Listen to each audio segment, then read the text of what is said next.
Thank you very much, Emma. It's really lovely that you're all here, but I'm really just the warm-up act for today's event. Look, this is such an important election, and we're just hours into this general election, and of course it still has weeks to run. But I'm confident we can win, and I'm determined that we will win. Not just in this, my and our great city, but across our entire country. The difference between the Labour Party and the Tory Party is so clear. It's been clear in the few hours of this campaign, and it will be even clearer still as we get to polling day. It's a sense of the Labour Party turning its back on Tory austerity, turning its back in a sense that no matter how hard you work, you just can't get on in life. Turning its back on the bedroom tax, moving away from the failed austerity policies that have meant that families across the UK are £1,600 worse off. So we have a better plan for running our economy. We have a better plan for a successful economy, where businesses flourish and where people share in that prosperity. But it will take getting rid of a Tory government to help make that happen. I said on the radio this morning that David Cameron's the type of Prime Minister that when he sees a drowning man, he tells him to swim harder. And that's the approach he takes to being in government. You're on your own.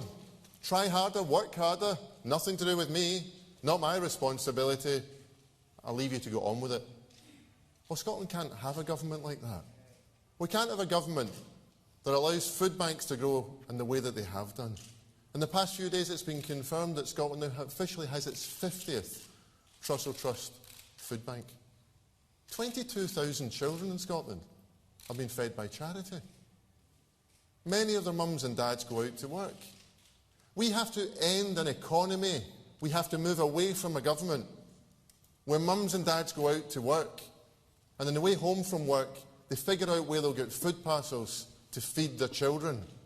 And that's why Labour has a plan, a costed plan, a £175 million plan to end the need for food banks in Scotland once and for all.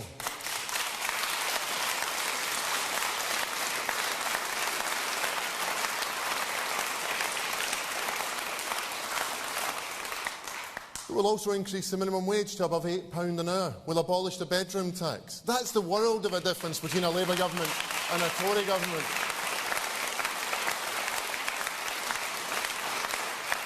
In Scotland, Labour will give free bus travel to apprentices. We'll hike up grants by £1,000 a year for the poorer students. We'll keep tuition fees free here in Scotland, and we'll invest in 1,000 more NHS nurses. That's the world of a difference between the Labour Party and the Tory Party.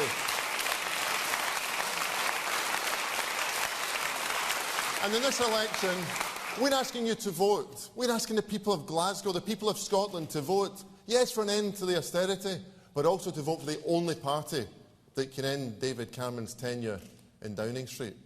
Do you know you can protest against the Tories in all sorts of ways? You can protest by voting Green. Allegedly, you can even protest by voting Liberal Democrat. I'm not sure how that works, seeing as though they're joined at the hip on these issues. But of course you can protest by voting for the SNP. Of course you can do that. There's only one way you can replace David Cameron. And in this election, David Cameron can't win seats in Scotland. David Cameron can't beat Labour in Scotland, so he has to rely on someone else doing it for him. And in this election, the SNP are playing the role and fulfilling the purpose of being David Cameron's little helpers. So my message to the SNP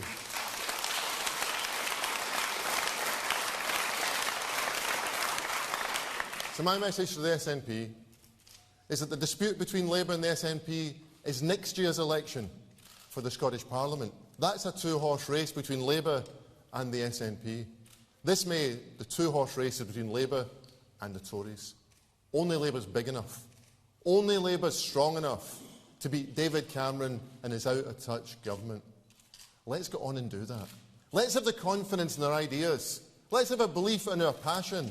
Let's have a confidence in our country. And let's have a determination to win and turn our back on David Cameron's austerity and preventing us having a decade of David Cameron and his failed policies. Thank you very much.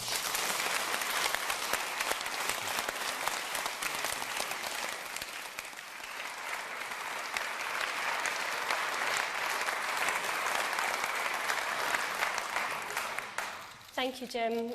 We know that a Labour plan across the UK is a better plan for Scotland. We know that by the strength of our common causes, we can achieve much more than we ever could separately.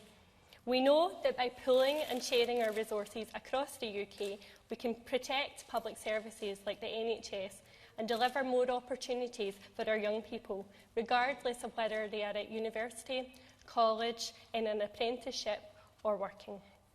But pooling and sharing the wealth of the UK is pointless if it leaves wealth in the hands of a privileged few, rather than the opportunities of being in the hands of the many.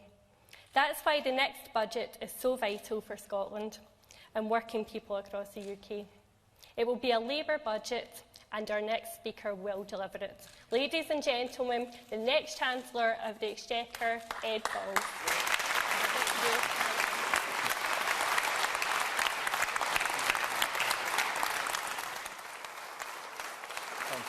Thank you very much.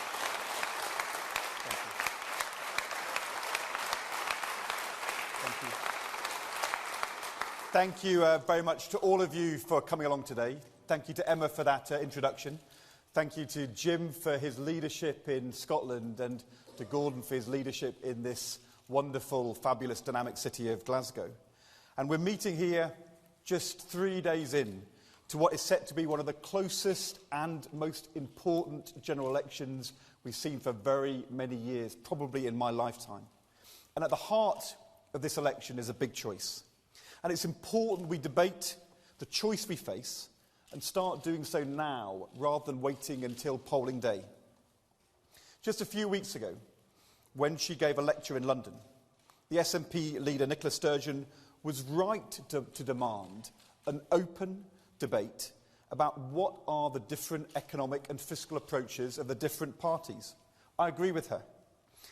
That, of course, is why we called for the Independent Office for Budget Responsibility to audit the manifestos of all political parties. And in that spirit, I want to set out today why I believe both the Tory approach and the SNP approach to fiscal policy and austerity would be bad for Scotland and bad for the United Kingdom. Today I want to delve beneath the familiar narrative and instead examine in detail the fiscal numbers. I want to explore the aching gap between the SNP's austerity-ending rhetoric and their austerity-extending policies. Because the inconvenient truth for the SNP is that there is no consensus at Westminster about austerity. The only consensus now on offer to voters in Scotland is a consensus, as Jim said, between the SNP and the Conservatives, that no new investment is required here in Scotland to end austerity in the coming year. The fact is, as I'll set out today, only Labour has the radical and credible policies to end George Osborne's austerity economics and secure the stronger growth and better jobs and rising living standards and investment we need to secure a more socially just future for Scotland. Labour is the party of economic growth, social justice and fairness. We always have been and we always will be. And today I want to set out the facts and substantiate the case that if you want immediate action to end Tory austerity, both the economic and the electoral logic requires a vote for Labour in Scotland on May the 7th. I want to start back in 2010. Prime Minister David Cameron made two key promises on the economy. He promised there would be sustained rises in living standards, and he pledged to balance the books by 2015. 5 years on, it is clear he's not going to meet either of those pledges. And the failure between the two is inextricably linked. After 5 years of a Conservative government, working people are worse off. Wages after inflation are down more than £1,600 a year since 2010. And households have lost over £1,100 on average as a result of the tax and benefit changes from this government. Today in Scotland, as Jim Murphy has highlighted, 71,000 people are depending on food banks. That's up from just 7,500 4 years ago. And over 60,000 people are stuck on 0 hours contracts. The result is, for the first time since the 1920s, working people will be worse off at the end of this Parliament than they were at the beginning in Scotland and across the United Kingdom. At this election, the answer to Ronald Reagan's famous question, "Are you better off than you were 5 years ago?" is a clear and resounding no for working people here in Scotland and across the UK. This is a recovery which has been characterised by weak export growth, sluggish business investment, and as we saw today again, stagnant productivity growth. And also by the enormous rise in the use of zero-hours contracts and other forms of part-time work, which reduce the unemployment figures, but also help explain why wage growth has been so weak.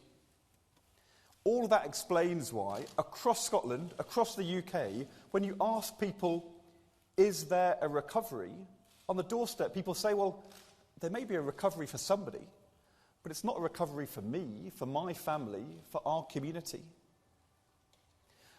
The important point, though, is that failure on living standards and on productivity is also why the government has failed to balance the books in this Parliament as they promised. Because weak earnings growth has meant, compared to George Osborne's plans, the receipts coming in taxes have been much, much lower than he planned. Contributions from national insurance in this Parliament are £27 billion less than George Osborne said they would be back in 2010. The income tax revenues are down by £70 billion. That is the key reason why, rather than balancing the books, we will inherit a budget deficit in the coming financial year of £76 billion. It's why George Osborne in this Parliament is borrowing £200 billion more than he planned. The evidence on that huge shortfall in tax receipts was clear in the autumn. And the Tories had a choice about how to respond to that failure. They could have accepted reality and set out a steadier pace of deficit reduction. They could have said, we'll stick to the fiscal objective of an overall budget surplus and the already deep spending cuts they'd set out for the next Parliament, but instead sought to make up the shortfall through action to secure stronger revenue growth by tackling tax avoidance, by asking those at the top to make a greater contribution, action to boost wages and living standards.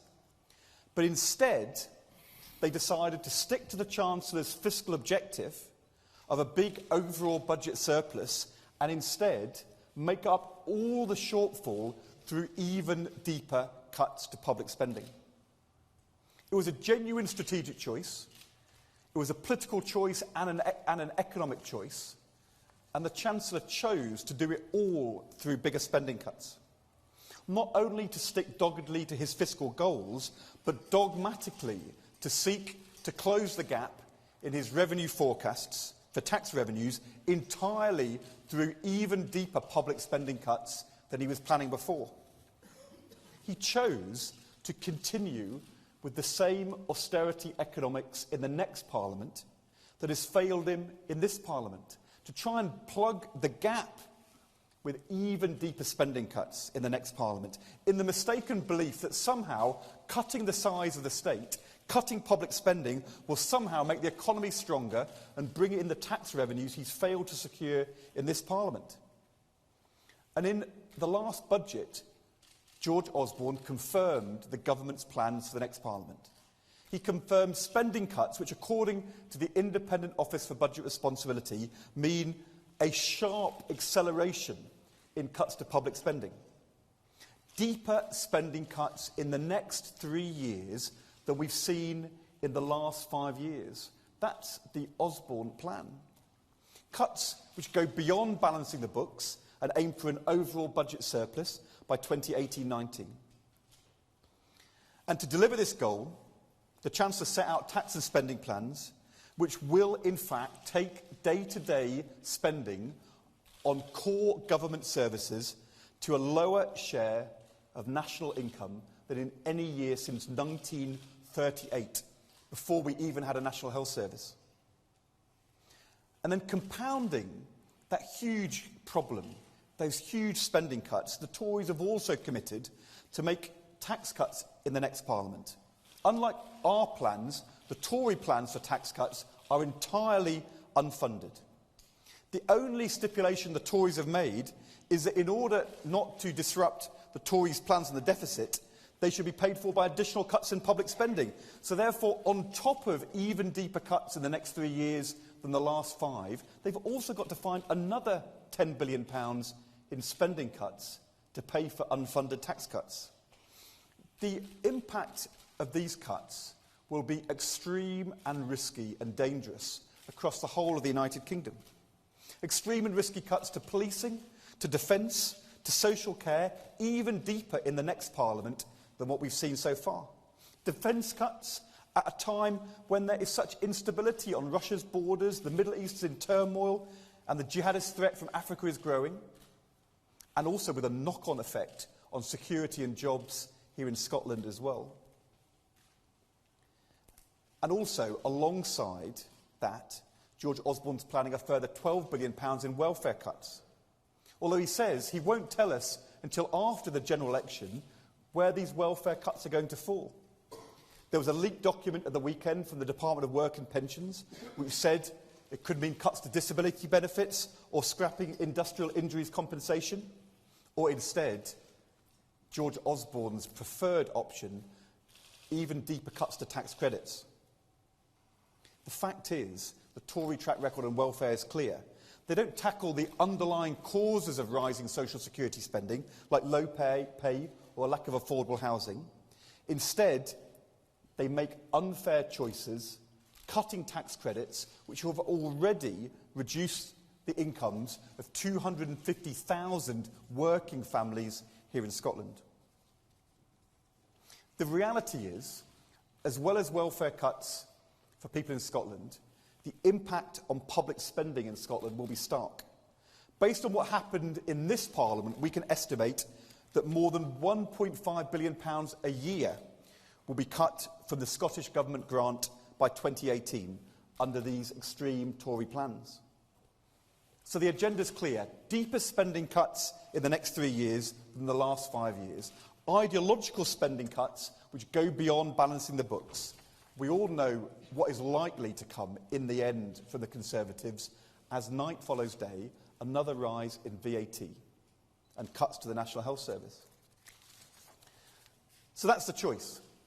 Do you carry on with a failing Tory plan, an austerity plan with deeper cuts in the next 3 years than in the last 5, or Labour's better plan? Because we don't have to do it this way. We rejected those extreme and risky plans. We voted against the Tory budget last month in Parliament. There's some silly Tory claim going round that voting for the OBR fiscal charter implies signing up to the Tory plans for the next Parliament. It's untrue, and the Independent Institute for Fiscal Studies totally shredded that Tory claim on Monday. The Tories can play whatever games they want. Our position's clear. We will take a fair and balanced approach, not Tory austerity, but an approach which balances the books in a fair way, through sensible spending reductions, which our zero-based review continues to identify, through fairer choices on tax, and crucially, an economic plan to deliver rising living standards and boost tax revenues while protecting vital public services. There's nobody seriously arguing we should avoid what Nicola Sturgeon calls, in her words, responsible deficit reduction. And we will responsibly cut the deficit every year and balance the books, with a surplus on the current budget, the national debt falling as soon as possible in the next Parliament. How fast we can go will depend upon the state of the economy, including what happens to wages, to growth, the housing benefit bill. But Labour's fairer, more balanced approach is very different from the Tory approach. First, as I said, alongside sensible spending cuts in non-protected areas, we will cut winter fuel payments for the richest 5% of pensioners with pension incomes over £42,000 and cap child benefit at 1% for 2 years.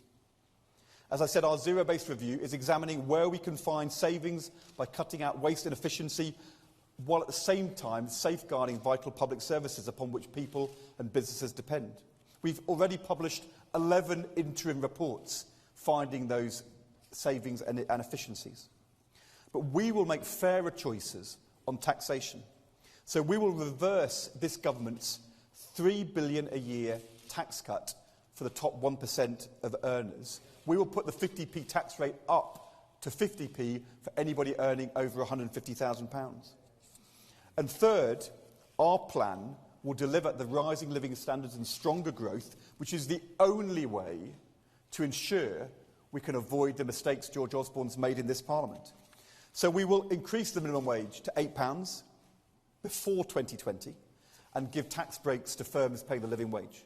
We'll establish a British investment bank to boost lending for small and medium-sized businesses across the UK. We'll introduce a lower 10p starting rate of income tax to help millions of working people on low and middle incomes, including 2.1 million people in Scotland. We will secure Britain's place in a reformed European Union. We'll set up an independent infrastructure commission to stop long-term decisions being kicked into the long grass, a compulsory jobs guarantee paid for by a bank bonus tax to provide a paid starter job for every young person unemployed for over a year, which they'll have to take up. And, as Ed Miliband announced this morning, we will ban exploitative zero-hours contracts to ensure workers who work regular hours can get a proper contract.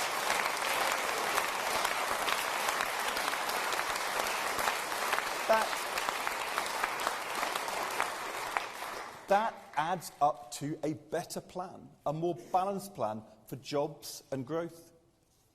The OBR figures show if our economy was to grow this year, not the slower figures George Osborne's had to announce, but 0.5% faster than forecast in this Parliament, government borrowing would be £32 billion lower over the course of the next few years. Our calculations show if wages grew in the next Parliament in line with their historic average, tax receipts would be £12 billion higher. OBR figures show simply increasing the underlying growth rate of the economy by 0.2% would reduce the deficit by £15 billion a year by the end of the decade. That is why we need a better plan for jobs and growth. Decisive action to strengthen growth, increase productivity, get sustained rises in living standards. That is the only way to balance the books fairly in the next Parliament and protect key public services. And unlike the Tories, there is no commitments in our manifesto which are unfunded or require additional borrowing. Indeed, we were the people who said the OBR should be allowed to audit the manifesto commitments of all the parties. And on that subject, after the Tories' desperate and flustered attacks on Labour's plans over the last few days and what they would mean for households, let me say directly to David Cameron, he couldn't be more wrong. But if you think you're right, why wouldn't you allow the OBR to audit our manifesto? You were running scared, and you're still running scared. A government after 5 years should be able to run on its record in office and its promises for the future. David Cameron can't do either of those things. That's why he wants to attack Labour, and I think we should expose that between now and general election day.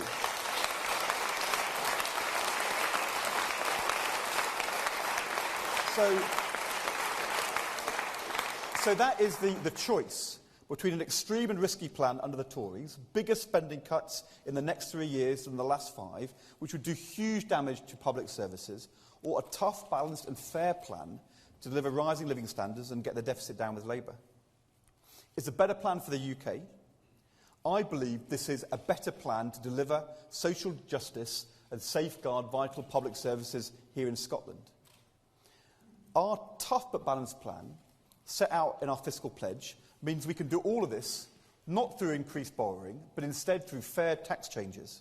We will have a mansion tax on properties over £2 million, a tax on bank bonuses, changes to pension tax relief for the very highest earners, action to tackle tax avoidance too, taxes raised across the UK, including here in Scotland, fair choices, which will mean those on the highest earnings with the broadest shoulders will make an extra contribution so that we can fund investments across the UK. And it will mean an additional £800 million of additional spending for Scotland. Our UK-wide measures will support young people, education, the NHS across the whole of the UK, but we'll have a bank bonus tax, of which £150 million more will help young people to get into work in Scotland. Our mansion tax and tax avoidance measures will support the NHS in all parts of the UK, including £200 million for Scotland. Our reforms of corporation tax for Scottish and UK firms and action on full self-employment here in Scotland will fund £150 million in additional funding to Scotland, including paying for the scrapping of the bedroom tax. Our increase of the bank levy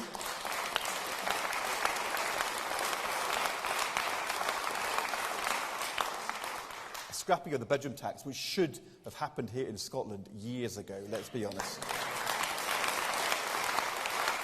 Our increase to the bank levy will bring £100 million to Scotland and change the pension tax relief for the highest earners and a further £200 million of additional funding for Scotland. Jim Murphy has already said how he wants to use that extra investment for the health service to get young people back to work and to increase bursaries for students here in Scotland. Things will get better this year because of those changes we are setting out, because of Labour's decisions. And let's be clear, they won't get better under either Tory plans or SNP plans. The only way to stop this Tory austerity is by voting for a Labour government with a Labour budget this year after the election. Because we will get to work straight away with our new investment for the NHS, for education, for job creation here in Scotland and across the UK. But let's be clear, you will only see that additional £800 million of investment here in Scotland if we get a Labour government. The reality is, a vote for the SNP is a vote in Scotland for continued austerity. And there are three key reasons why that's the case. First of all, because you all know that you can't trust the SNP to deliver on social justice. They failed to back our fair tax changes across the UK, which would mean extra investment for the NHS, for education for young people, the bank levy, the bank bonus tax, changes to pension tax relief for the highest earnings. And until they were dragged there kicking and screaming this weekend, they even have opposed increasing the top rate of income tax back up to 50p for people earning over £150,000.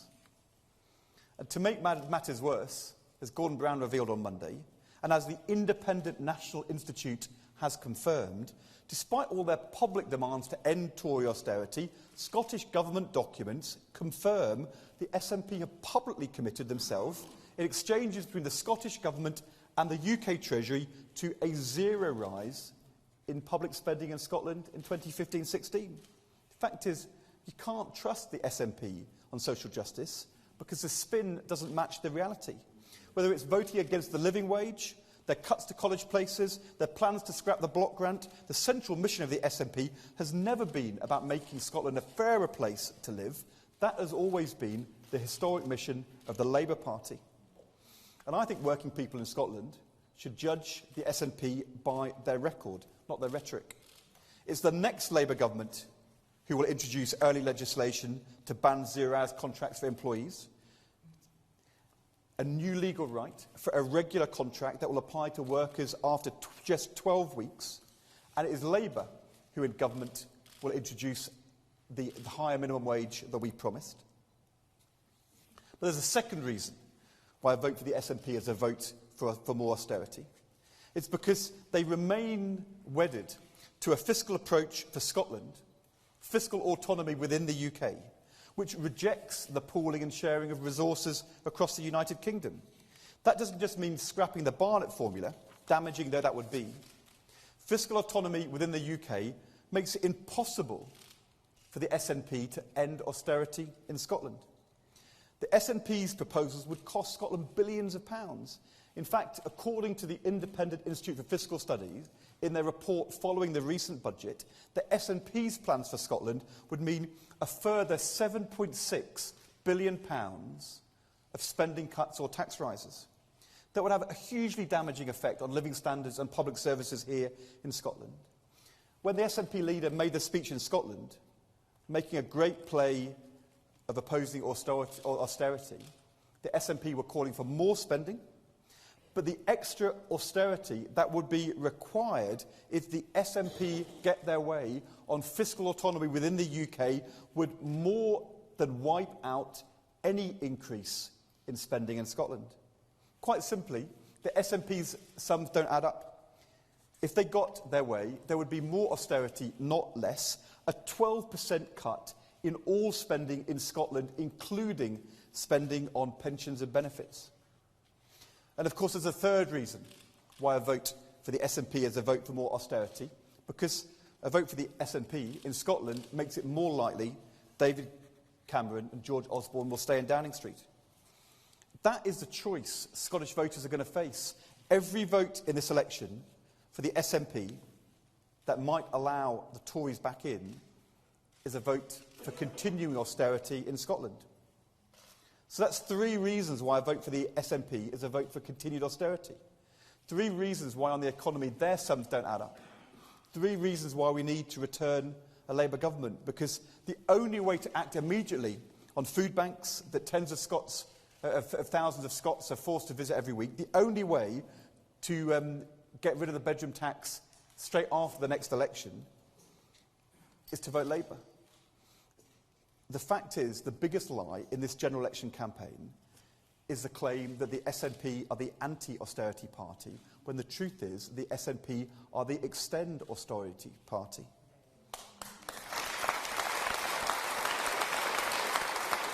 So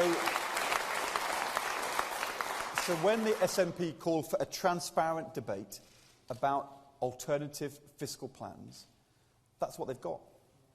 And it's now clear. The only way to end Tory austerity in Scotland is to vote Labour at the next general election. That's the choice. Extreme austerity under David Cameron and George Osborne. Extended austerity with the SNP plan. Or a vote for change. A vote for a party that believes when working people succeed, Scotland and the UK succeeds. Only a vote for a majority Labour government can deliver in Wales, Northern Ireland, in England and in Scotland the change we need to see. A real end to Tory austerity, a better future for Britain, a better future for working people, a better future for Scotland. That is what Labour's first budget will deliver. But only a vote for Labour will make that happen. Thank you very much.